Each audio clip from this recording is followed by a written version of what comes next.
Hello friend, welcome to my YouTube channel. आज मैं आपको बताने वाला हूँ भगवान हनुमान की माता अंजनी को किसने श्राप दिया था। किसके श्राप से अंजनी माता बानर बन गई थी। वीडियो को जानने के लिए वीडियो के अंत तक बने रहे। यह तो आप सभी जानते होंगे कि भगवान हनुमान की माता का नाम अंजनी था। पौराणिक मानता है कि हनुमान जी के जन्म से पहले अंजना माता एक अप्सरा थी। कहा जाता है कि हनुमान की माता अंजनी को एक श्राप मिला था, इसकी वजह से भी अप्सरा से बानर बन गई थी। आइए जानते हैं कि ऐसा क्या हुआ था जिससे भी अप्सरा से बानर बन गई थी। भगवान हनुमान की वीरता के किस्से आपने सुने होंगे।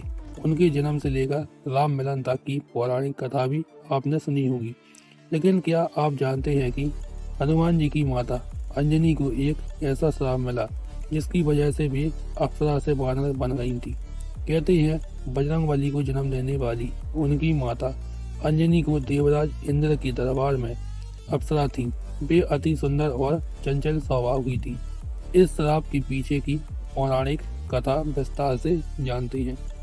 एक बार स्वर्ग में देवराज इंद्र ने एक सभा आयोजित की जिसमें ऋषि दुर्वासा भी पहुंचे। सभा में विचार विमर्श भी चल रही थी। उसी दौरान एक कुंजी स्त्री नाम की अप्सरा इधर से उधर चक्कर लगा रही थी। अप्सरा की वजह से अव्यवस्था होने लगी। ऋषि दुर्वासा को अप्सरा का ये व्यवहार अच्छा नहीं लगा और कई बार टोकने पर भी अप्सरा कुंजिक स्थली नहीं मानी।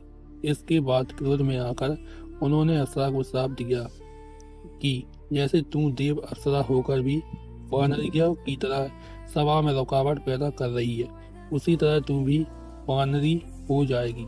ऋषि के इस श्राप के कारण कुंजिक स्थली श्राप हो चुकी थी। दुर्वासा ऋषि से माफी मांगने के बाद कुंजिक स्थली ने पूछा कि मुझे क्षमा कीजिए, ये मेरी भूल थी, कृपया मुझे इस श्राप से निकालने का कोई रास्ता बताएं।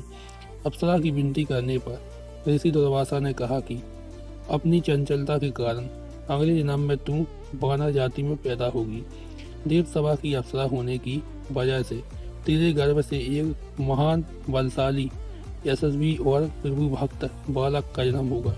इस श्राप की वजह से ही अगले जन्म में अप्सरा ने राजा विराज की कन्या के रूप में जन्म लिया, जहां उनका नाम अंजनी पड़ा। उनका व्यवहार राजकेसरी के साथ हुआ और उसी जन्म में उन्होंने वीर बलवान बजरंग हनुमान को जन्म दिया। एक पौराणिक कथा के अनुसार अंजनी बचपन से ही नटखट थी। एक बार जब वो जंगल में खेलने के लिए गई तब वहां एक ऋषि तपस्या कर रहे थे। अंजनी ने पेड़ से फल तोड़कर तपस्या में लीन ऋषि के ऊपर फेंका, जिसके कारण ऋषि की तपस्या भंग हो गई। अंजनी से क्रोधित होकर ऋषि ने उसको श्राप दिया कि वानर जैसी हरकतें करने पर तुम भी अगले जन्म में वानर का रूप लेगी। कहा जाता है कि इसी श्राप के कारण माँ अंजनी एक बार वानर बन गई थी। इसी श्राप के कारण अंजना ने वानर राज केसरी से व्यवहार भी किया और भगवान हनुमान को जन्म दिया, जो स्वयं शिव का अंश थे। अगर आपको मेरा वीडियो अच्छा लगा हो तो वीडियो को लाइक कीजिए, चैनल को सब्सक्राइब कीजिए और वीडियो को ज़्यादा से ज़्यादा शेयर कीजिए।